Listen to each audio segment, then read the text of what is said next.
Good evening to everyone in the UAE. Good morning to my friends in the United States. Welcome to today's discussion about the UAE's impressive initiatives in the realm of food and water security. We're delighted today to welcome Wassim Saeed, who serves as a policy and strategy advisor to Her Excellency Miriam Al-Miri, UAE Minister of State for Food and Water Security.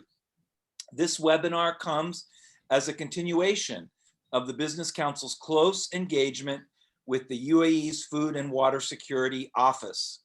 Last spring, we had the pleasure of hosting Her Excellency Miriam Al-Miri for a fantastic discussion about the role of her office in the UAE's response to the pandemic. And last February, before the pandemic started, and in partnership with the Food Security Office, we led a food security trade delegation of innovative US companies on a detailed visit to the UAE. As part of this trade mission, delegates met with important stakeholders in the UAE's food security ecosystem, including the UAE Ministry of Climate Change, ADIO, and Mubadala. They also engaged in an in-depth workshop with Her Excellency's office. We hope to replicate this mission sometime in the fall or winter as COVID restrictions start lifting. We thank Her Excellency Miriam, Wassim, and the entire Food and Water Security Office for their steadfast partnership with the US-UAE Business Council and with our American partners and companies. Today, we are pleased to have, as I said, over 150 registered attendees from the US-UAE business community, government, and academia.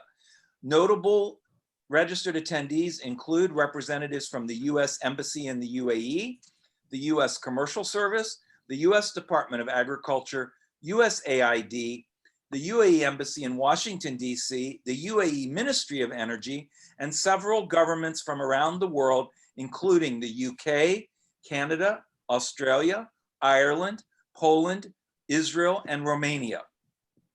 Partners from our states in the United States include Alabama, Ohio, Texas, and Virginia, as well as delegations and leaders from Sharuk in Sharjah, Dubai FDI, and Dubai Chamber of Commerce in Dubai, Expo 2020 Dubai, and the Ras Al Khaimah Ruler's Office in Ras Al Khaimah. We are including media today from Bloomberg, Khaleej Times, the New Statesman Media Group, and the Wall Street Journal. And finally, and most importantly of all to me, we have students from Khalifa University, New York University in Abu Dhabi, New York University in New York, Rutgers, and the University of Washington on the line today. I remind our guests that this webinar is being live streamed and it will be recorded and posted on YouTube, where we expect many more people to view the video in the coming days. Throughout the webinar, please submit any questions through the Q&A or chat functions, and we will be elevating guests to ask questions directly. And should you wish to appear on video to ask such a question, please use the hand raise function, and we will take a few select these questions as well. Without further ado, I'd like to welcome and introduce Wassim Saeed. Wassim is as I said, is the policy and strategy advisor to the United Arab Emirates Ministry of State, Food and Water Security. Her Excellency Miriam Al-Miri. Wassim managed the development of the National Food Security Strategy using a whole of government approach and continues to regularly engage with academia and the private sector. He has also developed key strategic interventions to align stakeholders' efforts with the UAE's centennial aspirations, specifically around transforming food systems and the portfolio priorities. Driven by a mission to create public value in the sector, Wassim is committed to advancing social progress, sustainability, and technology. Wassim is our key interlocutor in the Minister's Office for dealing and engaging with business. Wassim, we are delighted to have you here with us today. The floor is yours for your presentation and opening remarks. Thank you, Danny. Thank you for the kind words. And I'd like to say good morning, or good afternoon, or good evening from wherever you're logging in. First things first, I want to actually thank everyone and specifically Danny and his team for providing this opportunity. We're honored to be actually part of the ongoing discussions to what is mutually beneficial. And I want to address all the attendees and participants today, saying that if I can take all the questions, I'll actually happily provide my contacts at the end so that you can reach out to me and ask any further questions. I was actually kind of hesitant to use the presentation, but I thought this actually takes the eyes off me, and perhaps you could focus more on the presentation for the first part, because I don't get to actually kind of hide my face. My wife always says I sound better than I look, but apparently going on an audio only option is not viable here. So that's the presentation. I'm not sure how many of you have been following what we're doing at the Food Security Office. I'm just going to go briefly over the history of the portfolio in general and the portfolio under the leadership of Her Excellency since 2017. I'm going to lay out the main directives and discuss key interventions. And then later on, we'll happily take on any questions that might arise that we haven't covered with one discussion with Danny.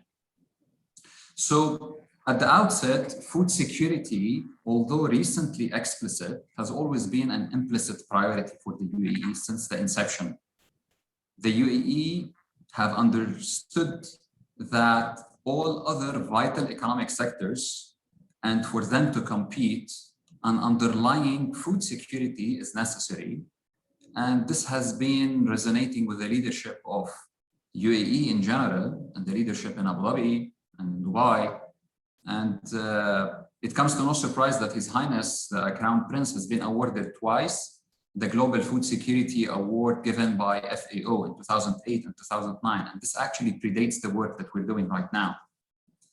In 2010, and following the food price hikes, the U.A.E. pushed to the forefront the area of food security as a government priority area. And it happened through the formation of the Food Security Center in Abu Dhabi. And of course, teaming up with key private players to actually push this agenda forward through many strategic levers.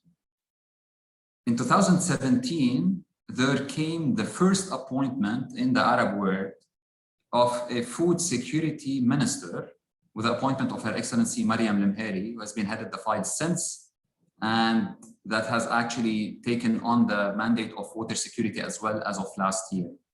So that was the historical projection or progression of how the leadership kind of moved a priority implicit policy into a priority explicit policy with mandating the office with such things. Next. The discussion today in 2021 is very important. For those of you who don't know, this year the U.A.E. is actually celebrating its golden jubilee. The country is so young that the country actually has achieved so much. We just recently actually operated Baraka, the nuclear power facility. The Arabs actually has reached to Mars. While the world was in lockdown, the U.A.E. was still actually piling up achievements. But this year is very essential, not because we're actually fixated on celebrating what we have done, but because we're always looking forward to what can be done yet. And this year marks also planning for the next 50 years. And I want to actually send a message here that food security, food and water specifically, have been identified along with another sector as the key strategic sectors for our economic competitiveness to make sure that our well-established sectors continue to actually grow and prosper, and to make sure that we actually grab the opportunities coming from new sectors like the digital economy, space industries, or whatnot. But there is always this notion that that success has to be anchored in what gives a generic sense of security, and food is at the top of that. Next.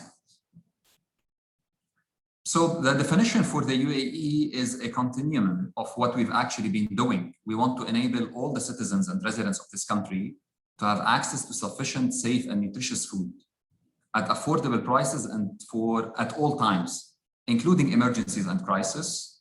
And actually going through COVID-19 and the pandemic, we still are, it actually stress tests the dimensions of the strategy and the levers that we've had. And we've earned some bragging rights to see that while the world was actually in a lockdown, we've been operating business as usual since May 2020. And the shelves didn't go empty at the supermarkets. The prices were still in control. And people were actually weren't even thinking twice about where's our food stocks, do we have enough food? So that question was absent in the minds. Things kept on business as usual. Next. I'm not going to go over the challenges. We all know that the next 50 years, we're going to still be under the stress of the population growth and thus driving more demand. And the supply at the same time is actually diminishing due to climate changes, to water depletion, and because of our actually bad behavior when it comes to losses and waste. So these changes are taken into account in the UAE. Next. We believe that actually in the UAE, to ensure food security, we have to disrupt not only the actually supply side, but we do have to actually disrupt the demand side. So we're actually looking at key interventions for both production and consumption in a bigger scheme of things. Next. I have actually been asked before, what is the real mandate of the Food Security Office? And I just want to say simply that we have a lot of actors, each in his domain, whether it's actually local production or trade or stockpiling or the nutritional dimension and the public health dimension. But actually we needed an entity to streamline the efforts. And hence His Highness actually mandated the office with putting together a plan that streamlines the efforts and a plan to actually expedite the adoption of available commercial technology, and as well to plan ahead by knowing exactly what type of R&D that we want. And this kind of actually formed the basis of the work that we do at the Food and Water Security Office. Next. So the plan, I know it by heart, but I just want the people to actually see it so we can do next here, David. The actual plan is consistent of 5 strategic directions, which is of interest to you. And they are actually ranked by priority area as well. The UAE is a net importer and trade is essential to it. And we're trying to actually grow our export where we are actually competitive. But we're very focused on facilitating agribusiness trade and diversifying our food import sources. We're very much actually now in tune with the demands to boost the local production, but only that is sustainable and technology enabled and across the value chain, including post-harvest and manufacturing as well. We do understand the problem of food loss and waste, and that is as important as the local production, and we're working actually on a lot of interventions in that space. More importantly, we think it's not only a question about having enough food and suitable food, but it's a question about the actual consumption of the right food. And thus the nutritional dimension is as of importance to us as well. And last but not least, we're always trying to actually kind of enhance our capacity to respond to any type of a crisis, a food crisis specifically. Next. The strategy is actually underpinned by a lot of enablers. I'm going to come back to those during the questions probably. We have a robust governance model that moved away from rigid organizational hierarchies into a more networked approach. We're working on a dynamic R&D agenda as well. We're building a lot of data sets relevant to all stakeholders across the value chain. And it goes without saying that the human capital is at the cornerstone of all this effort. And that's why continuing the capacity building is important. And through the 5th one, which is the engagement of the community. Next. For the first point in terms of governance, I want to actually mention that we have adopted in the strategy development and in the implementation side, a network theory approach for the implementation, which is bringing in all the stakeholders, whether they are in a public or the private entity, and to represent both federal and local level emirate players through a Food Security Council, which Her Excellency heads and has representatives of all stakeholders. Next. Next. Again, going back to the mandate that actually set the cornerstone for having a plan, advocating and advancing technology.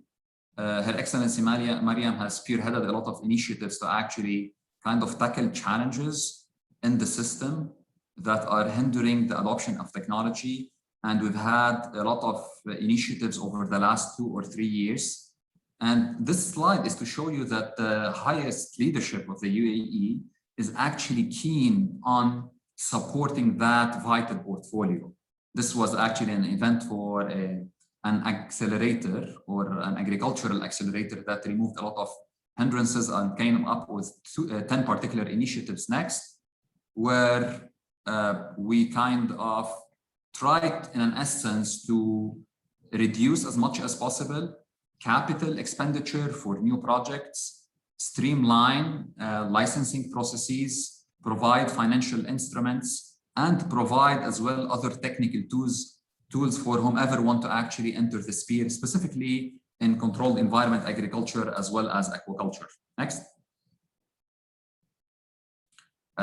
Some major investments done so far in the UAE actually are more or less in the controlled environment agriculture space. In aquaculture, it's the RAS systems. In plant-based products, we're actually very much interested in closed system farming, not only vertical farms, but generally closed system farming. Next.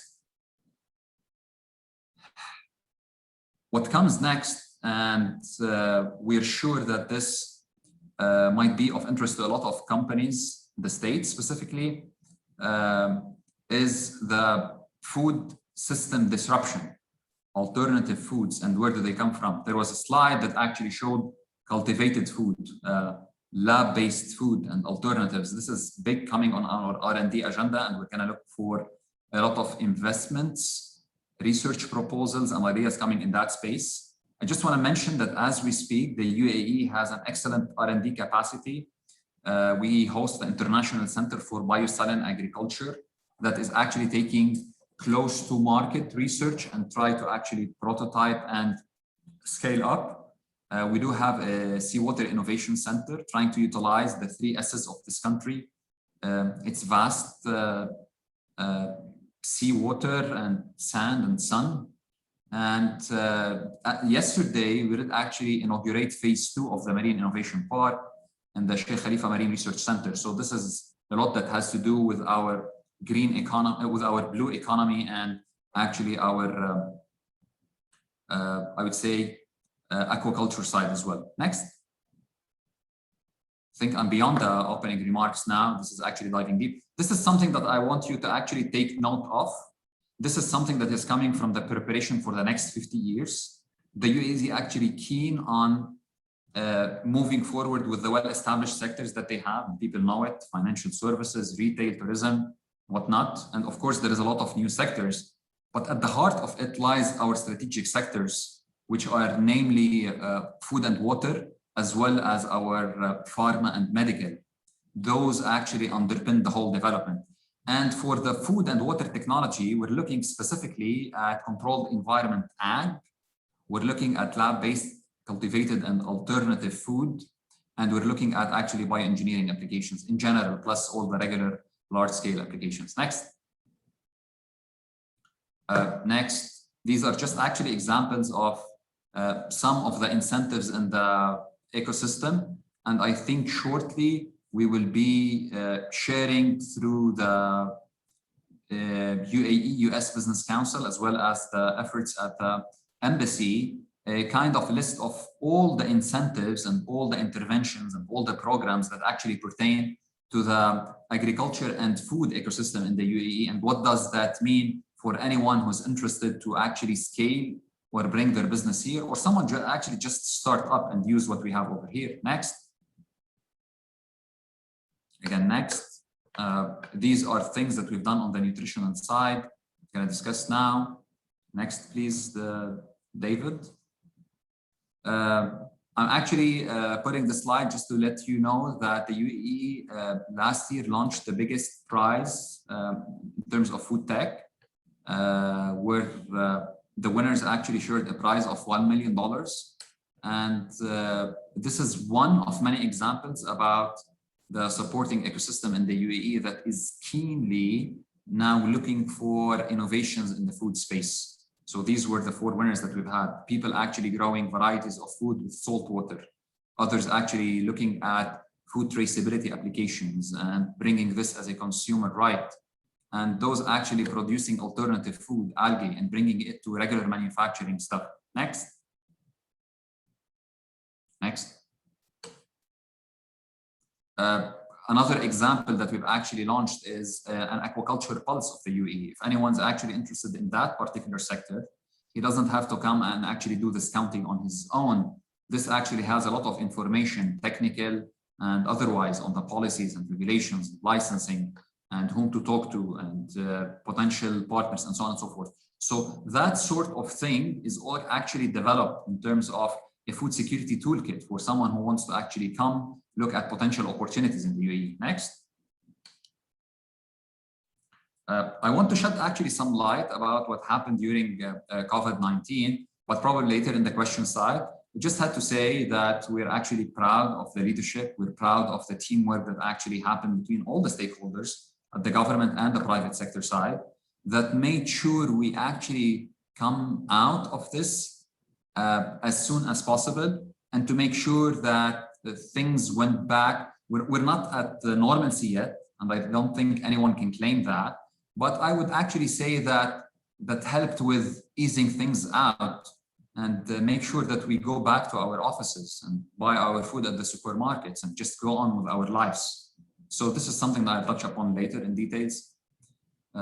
Next, David, please. But what came out of that exercise in terms of Corona is that the leadership sensed the need to actually kind of go with more aggressive targets for local production. The UAE is a net importer yet, yes, but we do think that some items are competitive to be actually grown in the UAE.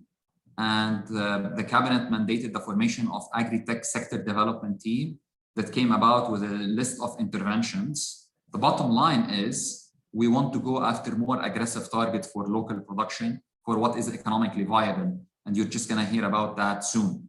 Next. And before I actually thank every one of you, I just want to say that the UAE is a country that delivers. The 50-year span from inception to 2021 has taught us that there is no place for impossibility in the UAE. We believe that deliberate planning and having an intentful leadership that looks at progress is something that delivers. And we want to share this message of positivity with everyone to say that the UAE is the place where things are actually done. And this is the place where deliberate planning and continuous efforts yield results. So I thank you. Thank you, Danny, for the time. I think I went a little bit overboard. So, but I hope I actually kind of clarified some things that might come later. Thank you very much. No, Wassim, it was excellent. Thank you so much. One question we have already from the audience is, are we allowed to share the slides with everyone? I'll get back to you.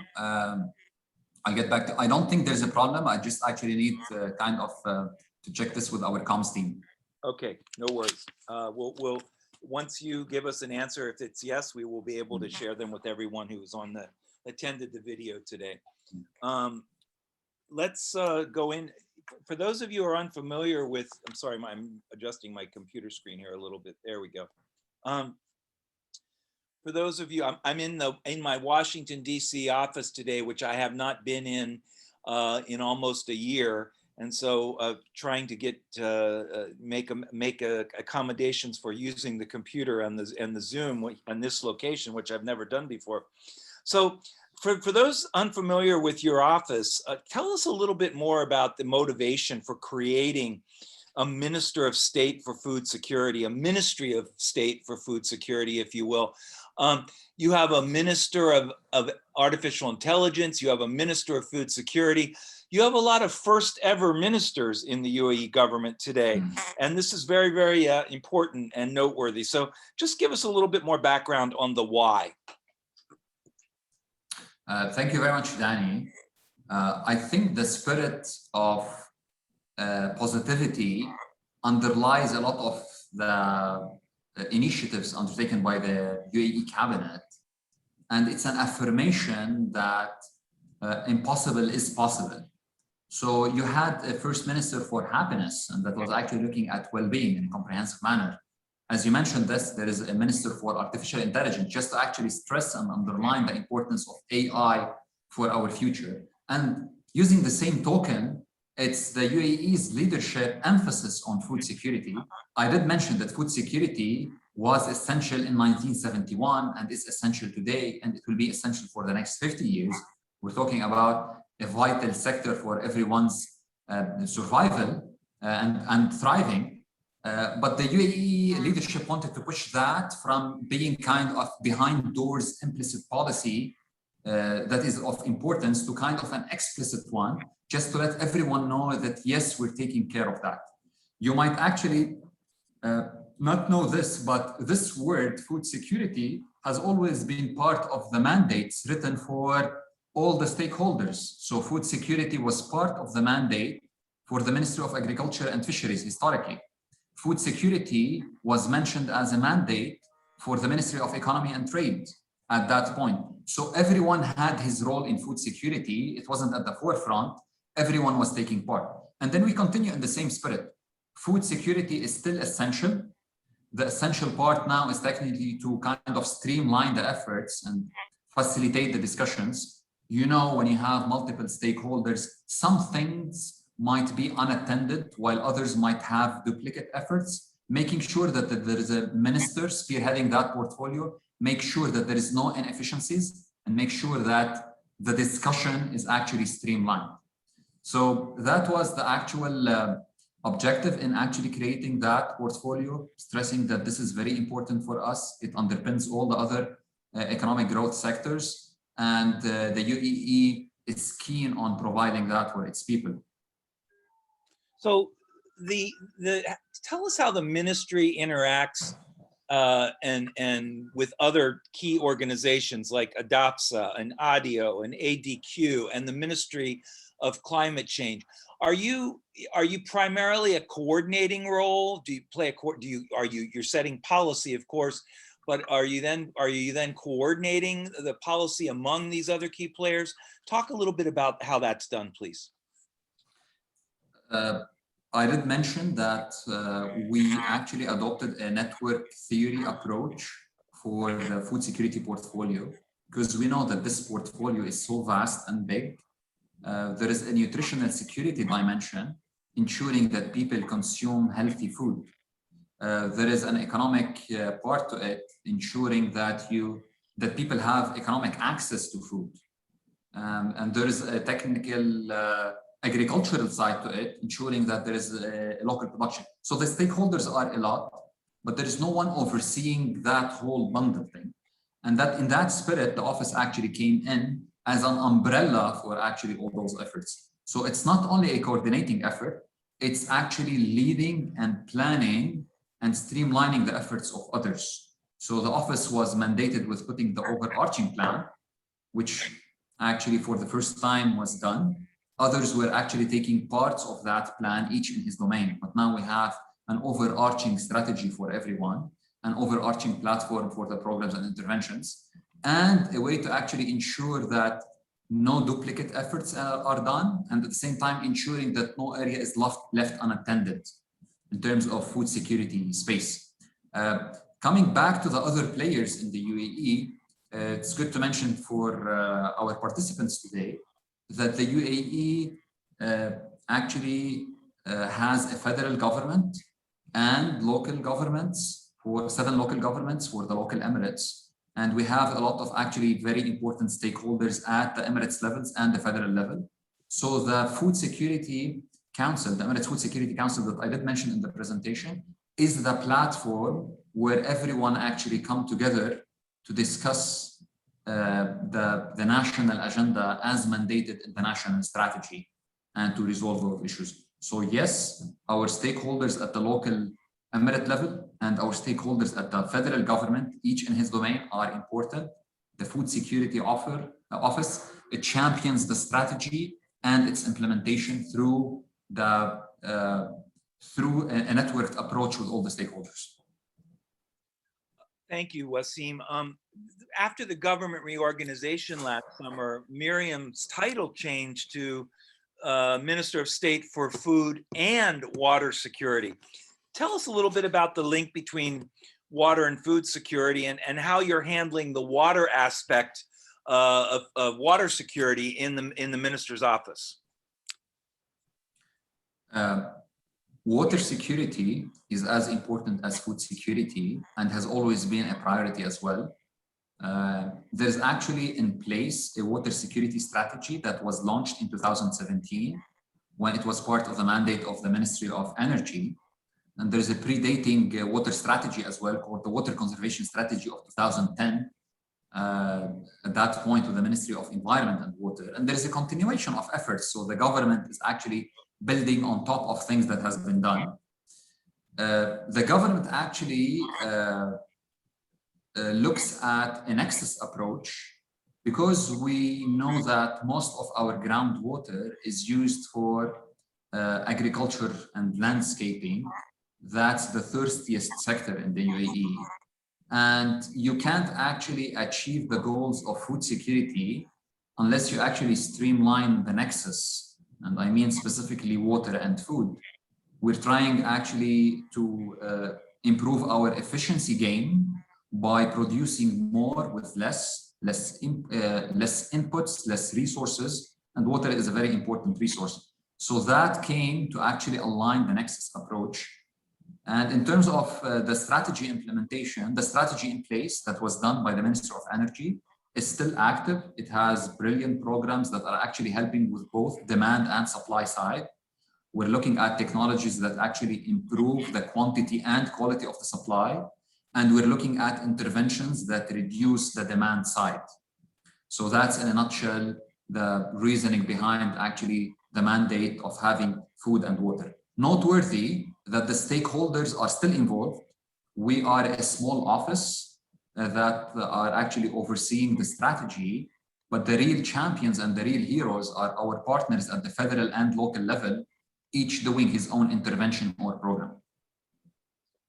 Okay, I want to, in a moment, give some of the companies on the line a chance to ask some questions directly, and we'll elevate them so that they can be seen and they can speak directly. And if folks would use the raise hand function, then I'll be able to see who wants to ask a question directly of Wassim. But Wassim, in the meantime, tell us a little bit about the technologies that you're focused on for the moment. I know you covered some of it in your briefing, but maybe you can provide a little bit more detail. And the way the types of technologies, the types of companies that you're looking to partner with in the UAE, that you're prioritizing right now on your list, your priority list for working together in the future, please. Thank you very much, Danny. Let's get to it. First things first, we're always looking at local production that is economically viable, feasible. And we've seen that we could have a competitive advantage with controlled environment agriculture. So that's one. Any CEA, closed farming or CEA or AgTech in specifically is of interest. That's one. In terms of protein clusters, we do believe in the power of aquaculture to actually kind of close the gap. Not only we believe that that diet is good for the people and the planet, but we also think it's actually competitive in the UAE, given our geography, our location, and the demand for that. So we think we're actually looking at aquaculture technologies. I'm still actually discussing the food space now. Moving forward with our R&D and our climate challenges, we're looking at kind of climate resilient farming and specifically improving suitable seed varieties. So technologies for suitable seed varieties is actually important for us. This is actually part of the primary industry, or I say agriculture, but we're not limiting it to that. We do believe that the secondary industry is as important. The UAE just launched last week Operation 300 billion, which is our Ministry of Industry's strategy to grow that sector. And food production was highlighted in the industrial strategy for the UAE as well. So we're looking as well for companies with technologies for the secondary industry, for food manufacturing as well. All are welcome in that space. So that's covering the primary and secondary. I might actually mention an example that the UAE is one of the top 10 global exporters of refined sugar. The UAE doesn't grow sugar cane or sugar beet. It's just that the power of the secondary industry is competitive in the UAE, and that's why we're actually able to kind of export that. And that is an analogy for other industries that might come and grow. Vegetable oil is another example. The UAE actually doesn't produce a single seed, and that the UAE is amongst the top 20 exporters of vegetable oils as well. So there is a power not only in the primary sector for ag, but in the secondary sector of food manufacturing as well. So this is something that we're looking at. For water, we're looking at technologies that actually improve the quality, technologies that would help bring a new water, quote unquote, closer to the consumer. And we're looking at actually technologies that could reduce losses in the supply side, or technologies that could help boost the supply side. So that's very generic for water. So that's in a nutshell the areas that we're actually focusing on. Excellent. I'm going to ask Charlie Wang, who's with Aero Farms, and I think I've just successfully promoted him to be a panelist. Charlie, if you unmute yourself and show your screen on your computer, you can speak directly with Wassim and ask him your question. There you go. And Aero Farms is very successful in the UAE already and was a member of our delegation that we brought last year. Go ahead, Charlie. Thank you, Danny. And thank you, Wassim. That's a wonderful presentation and give us a whole picture. What is the UAE's view and what's your approach to address the food security? So as Danny mentioned, actually Aero Farms proudly to be one of the awardees of the ADIO's Agri-Tech incentive program, and we're setting our R&D center in Abu Dhabi. So we're making good progress. And at this point, of course, being a for-profit company or commercial company, and we spend a lot of effort and putting a lot of our resources, and along with the support from UAE government, we're putting a lot of R&D effort in the food security and agri-tech. However, for the sustainability, in order to make this as being a so-called economical sector, and so it can be continually serve the country and serve the people, what are the countries planning to do, or what is your role or the food security, the Ministry of Food Security will do to promote commercialization of those technologies, not necessarily developed here in country? And there are many of them, they are developed around the world already. There are some startup, there are some large enterprises, they have those available, but for various reasons, the commercialization has been a challenge for them. Can you shed some light? What do you think the best they can do in order to come to the country and help to develop that sector? Thank you very much, Charlie. And this is an important question. We've actually heard this question in different formats previously, and this actually underscores the importance of it. So there's a two-part answer. First of all, I want to say that for generic challenges for commercialization, the office has actually worked with the stakeholders to remove the barriers for commercializations in general through streamlined licensing processes, financial instrument access, kind of labor laws around that, as well as ownership. So the generic challenges that we hear all the time. I do know that there is a set of specific challenges for specific companies, and this is a case-by-case issue. And that as well is still welcome. And it's a case-by-case, we know, and we're actually taking note of that. not a single week goes without actually us talking to a private sector actor, looking at specific challenges to his own context in terms of commercialization. So if you do have specific issues, I'll actually welcome you to actually contacting us, and we'll take this offline. Great, thank you. Thank you, Charlie. Sorry, another question, David, if you could elevate Dwayne Cutler from Grove Technologies. Grove wanted to ask a question as well, Wassim. Dwayne, you need to unmute yourself and show your screen, please. There you go.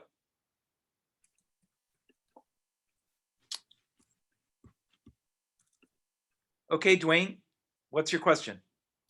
The question is, we're excited to come to the UAE and to bring our technology there, and are planning on doing so here very soon. And the question is, and we're involved in ag tech and in controlled environment agriculture, and just wanted to see what the environment is. And you've, Wassim, you've explained very well the interest in that. But what is the best avenue for us to do so in bringing our technology to the country? All roads lead to U.A.E. So no matter whom you actually talk to, we make sure that you actually get connected with the right party that is actually helping you with that. But I'd say you have to talk to us initially. We do kind of an initial screening of whom shall we actually forward your request to. Is it something at a large commercial scale? Is it a kind of a proof of concept or a pilot? In what field is that? Where's your preference to actually set up shop? Do you want to be in Abu Dhabi? Do you want to be in Dubai? Do you want to be in a local market? Do you want to be in a free zone? Do you want to be in a specialized economic zone, and so on and so forth? Because any preference steers the discussion in a different way. But I would say speaking to us is actually the first move, the first right move that you have to do. I hope I did actually answer you, Dwayne, in a pragmatic way. Thank you. We have a focus in food and also in animal feed. So in automated animal feed. Dwayne, does that answer your question for now as far as? Yeah, thank you. And I assume, Wassim, in general, any company that's potentially interested in partnering in the UAE across this wide vertical, you guys could be a first point of contact to give them a steer in the right direction. Your office might not be able to do anything for them initially, but you could certainly point them in the right direction of where to go, right? Of who to talk to. Thank you for putting it so eloquently. Yes. Great. So that's and you're going to share your contact details at the end. We have about 15 minutes left here. I have a couple other questions, unless someone else raises their hand, I'd like to cover. You know, historically, free zones have been a key part. Free zones and sovereign wealth funds have been a key part of the success and of the growth of domestic industries in the UAE and in the Gulf region in general, and to specific economic activities. Can you say a little bit more about what commercial incentives the UAE is offering? I know you talked about it a little bit. And I know at one point there was discussion about a possible free zone being set up for food related to food security companies and development and business. Anything more that can be said about that, or food security focused sovereign wealth fund, please? As we speak, there is a plan actually for 10 more specialized economic zones in the UAE. And we know that one at least is actually going to be dedicated for agricultural production and for food processing as well. So yes, that's one. The sovereign wealth funds are actually looking at ag-tech projects. And there is a big network of quasi-sovereign wealth funds or other government-backed funds for that matter, looking at actually large scale projects and potential JVs. For small to medium projects, a different set of financial incentives is in place. Perhaps Aero Farms could share their experience with ADIO, the Abu Dhabi Investment Office, who has actually put forward 1 billion dirhams to actually support those. Another 5.6 billion dirhams, an equivalent to 1.5 US billion dollars, has been put for food and water R&D on a rebate system as well on the government of Abu Dhabi. So these are specific to the system. I just want to actually highlight as well, because probably I did miss that, the UAE changed a lot of laws pertaining to businesses over the last year. Now you could actually have 100% foreign ownership. And we're not talking only in free zones, we're talking in the local market. So foreign ownership in the local market means you can actually sell the local market, operate in the local market.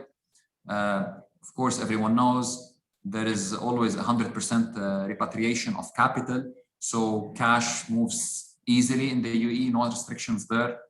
The infrastructure allows for access to world-class logistics, supply chains and ports across Abu Dhabi, Fujairah, Dubai.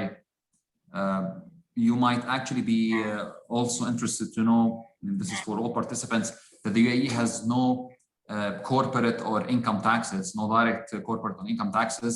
And the same goes for imports and exports and duty fees as well. So that's in a nutshell the ecosystem and the financial instruments for potentially large projects as well as small to medium projects. I'm not sure if I actually, Danny, covered all of your question. Well, free zones. Do you expect the announcement of a free zone anytime soon? We do actually look forward to an announcement soon to a food dedicated innovation area that not only looks after agricultural production, but also food manufacturing, that could host both big, well-established players and multinationals, as well as SMEs and potential startups.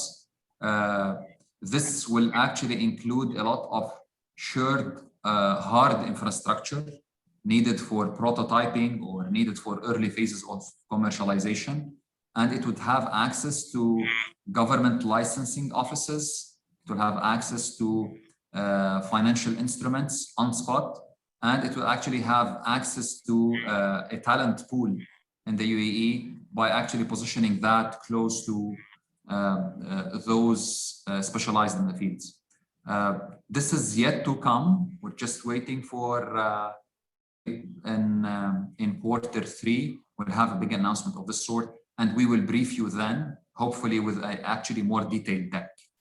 That's outstanding. As you know, we work closely with many free zones, DMCC, DIFC, Dubai South, JAFSA, and just in Dubai alone, not to mention the ones in Abu Dhabi. And all of these free zones really help smaller companies, bigger companies, figure out how to manage and set up their businesses in the UAE, streamline and efficiently get to work. And so it's really important to hear you say that you're thinking about this for this vertical and sector as well. Wassim, there's a question about creating a GCC food security strategy and network from the audience. Anything new on that? I want to say hi to Tommy, who raised the question. Okay. And it goes without saying that food security should work for everyone. And it is great when you can actually think beyond national and look at regional at least. The UAE actually wants to be helping with global efforts for tackling food insecurities. And the UAE is actually adamant in actually building that capacity in the region as well. The UAE as is, in terms of its infrastructure and trading capacity, acts as a food security hub for the region as well. And the UAE actually is taking on projects to boost GCC food security. So the shorter answer is yes. Excellent. I want to just a quick question or two, and then I'm gonna let you wrap it up. Wassim. Every year, Dubai hosts Gulf Food, which is the largest annual food and beverage trade show. In 2019, the Business Council led, as we said, a number of companies there on a food security visit. Next year, Gulf Food will coincide with Expo 2020, I should say, in the springtime next year, which will dedicate a week of its programming to food, agriculture, and livelihoods. Can you just say a few quick words about how Gulf food and food security will play out at Expo and how important this is for the world to see this at Expo? So there's a lot of spoilers there. I think our colleagues at Expo might not be thrilled me answering those questions. But briefly, I would actually say that for participants at Expo, specifically those that are actually taking part in the food and ag, exciting times are actually awaiting, because this is not something that will start and end with Expo. There is a lot of potential to actually have those permanently anchored in the UAE and serving the regional market in terms of exposure to regional and international visitors and demand, in terms of actually rubbing shoulders with fellow technology providers, and in terms of actually benefiting from the ecosystem that will actually yet to come during the confluence of Expo, Gulf Food, and the Food Week. So I hope this answers partially your question, Danny. I think in time, things will be clearer. No, I think Expo is going to be a tremendous showcase and a tremendous opportunity for companies from around the world to see latest technologies and innovation. And I know that the US Pavilion at Expo is very focused on trying to highlight American companies during this time frame and period in this sector. Last question, and then I want you to wrap it up, Wassim. The Abraham Accords, hugely significant, hugely historic, have created great opportunity for bilateral cooperation between Israel and the UAE, but also trilateral cooperation. AeroFarms, the company that was just on speaking earlier from Charlie Wang, they have a long-standing initiative with the state of Israel. They're now doing business with you, and the opportunity to bring this cooperation together three-way is very, very important. Say a few words about the opportunities that the Abraham Accords have presented from your standpoint. Following the signing of the historic accord, I just want to say that we've seen kosher certified restaurants and caterers start in the UAE, for starters, which is quite exciting and closer to the people to understand what does that mean.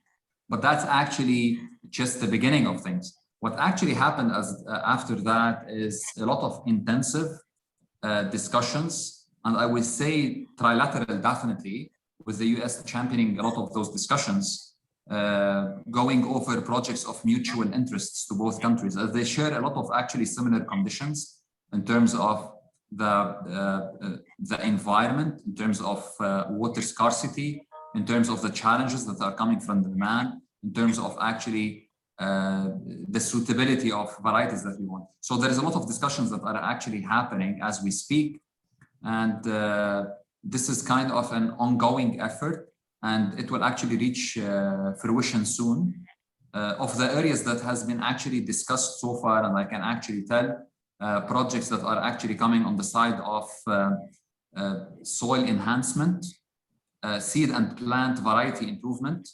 There is a lot of actually discussion for ag-tech companies setting up shop, and there is a lot of actually discussions happening in the water space in general as well. A lot of efforts. We actually haven't stopped the efforts so far, and fruition soon, hopefully. And the US actually led and helped with a lot of those efforts and kind of doing the connections and bridging this. And I think that trilateral cooperation between the three countries in the realm of food security will be seen for a few years to come as well. Outstanding. Well, Wassim, we're near the end of our time, and we have a few questions still on the chat box, which we will do our best to work with you to get answers to those individuals who raised them after the call. And we look forward to being able to provide your contact details to everyone on the call today so that they can follow up as well. But I want to directly with you, but I want to turn it over to you now for a minute or two to just make a concluding remark or two about the opportunity for cooperation, partnership in the future in this important area for the UAE and the US working together. Thank you for all the participants who had to actually bear my lengthy statements and my probably at points boring insights, or maybe this is just my wife following me here, texting me, it's like, how's your boring session going on? I just wanted to say that this year is phenomenal. It's actually a year that had a challenge, but this is a year that actually opened our eyes that working together, we could actually find more innovative solutions that are more sustainable, permanent, and we can actually derive win-win scenarios out of those. This is the year where the UAE celebrates its 50th year jubilee, the Golden Jubilee. And we believe that a better tomorrow is coming for all. I do wish that things go back to a better state everywhere, US indeed. It is very essential for us, and I thank the UAE US Business Council for this, to emphasize the role of the government-to-government relationships to actually, with the strategic priority countries for us, and the US being on top of that priority list, to ensure prompt interventions to any arising or a potential challenge, and to be on top of opportunities when needed. This government-to-government discussion is important, and that actually facilitates the business-to-business discussions, which we welcome at all times. The B2B discussions are very important for mutual interests, for benefits for US companies and for the benefits of the UAE economy as well.